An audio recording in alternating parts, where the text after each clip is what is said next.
अस्सलाम वालेकुम रहमतुल्लाहि व बरकातहू। क्या आप जानते हैं कि मैदे का अल्सर एक खामोश कातिल बन सकता है? क्या आपके मैदे में जलन, गैस या उफारा सिर्फ आम मसला नहीं बल्कि एक खतरे की घंटी हो सकती है?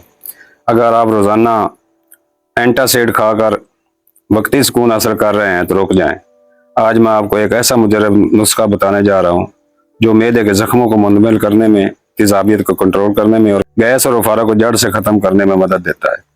ये मालूमाती वीडियो आखिर तक जरूर सुनिएगा, क्योंकि दरमियान में मैं आपको वो अहम गलतियां भी बताऊंगा जो 80% लोग रोजाना करते हैं और इनका अल्सर ठीक नहीं होता। तो प्यारे दोस्तों, मैदा हमारे जिस्म का वो मरकज है जहां से सेहत का आगाज होता है। अगर मैदा खराब हो जाए तो जिस्म का कोई भी निजाम दुरुस्त काम नहीं करता।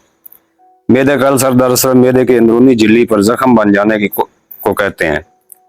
जब मैदे में तेजाबियत हद से बढ़ जाए या मैदे की हिफाजती तय कमजोर हो जाए तो तेजाब दीवार को जला देता है और जख्म बना देता है।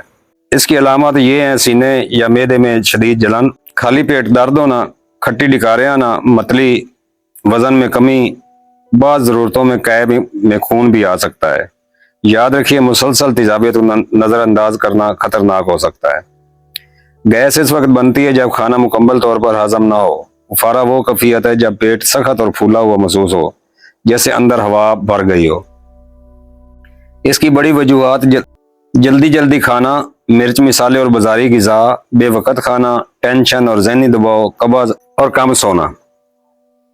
और वो बड़ी गलतियां क्या हैं जिनका मैंने शुरू में जिक्र किया? खाली पेट चाय या काफ़ी पीना। ये आदत मैदे की हिफाजती तय को कमज़ोर कर देती है। ये नुस्खा मैदे को ताकत देता है, सोजिश कम करता है, तेजाबियत को मतवाजन करता है और गैस व अफारा को ख़त्म कर देता है। तो प्यारे दोस्तों, इसमें है मकोदाना। मैदे की सोजिश कम करता है और जख्म भरने में मदद देता है। आंवला कुदरती एंटीऑक्सीडेंट है और तेजाबियत को नॉर्मल करता है। पुदीना ठंडक और सुकून देता है। अजवाइन और जीरा गैस को खारिज करते हैं। रेमंद खताई कब्ज को खत्म करती है। नमक स्याह हाजमा बेहतर बनाता है। इसबगोल मैदे और अंतों की इसबगोल मैदे और अंतों को हिफाजती तय फराहम करता है। ये तमाम अज्जा मिलकर मैदे को नई ताकत देते हैं। तो चलते हैं दोस्तों अब नुस्खे की तरफ। तो आपने करना कुछ यूं है कि मकोदाना 50 ग्राम, आंवला 50 ग्राम, पुदीना 50 ग्राम, अजवाइन देसी 50 ग्राम, जीरा सफ़ेद 50 ग्राम, रेमंद खताई 40 ग्राम, नमक स्याह 30 ग्राम और इसबगोल का छिलका 80 ग्राम। तमाम अज्जा को साफ करके खुशक करें, बारीक पीस कर सफूफ बना लें। अच्छी तरह मिक्स करके शीशे के बर्तन में महफूज कर लें। इसकी खुराक दोस्तों 2 ग्राम सफूफ हर खाने के 1 घंटा बाद सादा पानी के साथ। अगर कैप्सूल बनाना चाहते हैं तो 1000 मिलीग्राम का कैप्सूल भर लें। 2 कैप्सूल सुबह दोपहर शाम, यानी दिन में 3 मरतबा इस्तेमाल करें। खाली पेट चाय पीना बंद कर दें, मिर्च मसाला कम करें, सिगरेट नोशी। खाली पेट चाय पीना बंद करें, मिर्च मसाला कम करें, सिगरेट नोशी से परहेज करें। खाने के फौरन बाद लेटना नहीं चाहिए। पानी मुनासिब मिकदार में पिएं। अगर शदीद दर्द, खून की कै या ब्लैक स्टोन हो तो फौरन मुस्निद हकीम से रजू करें।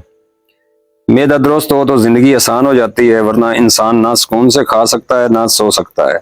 अपनी सेहत को नजरअंदाज ना करें, कुदरती तरीका अपनाएं, बाकायदगी रखें और अल्लाह पर भरोसा करें। अगर ये मालूमात मुफीद लगी हो तो वीडियो को लाइक करें, शेयर करें और चैनल को नए दोस्त सब्सक्राइब करें और बेल आइकन की घंटी जरूर दबाएं, ताकि सेहत के ऐसे ही कीमती नुस्खे आप तक पहुंचते रहें। अल्लाह ताला आपको सेहत कामिला अता फरमाए। अस्सलाम वालेकुम और वालेकुम सलाम।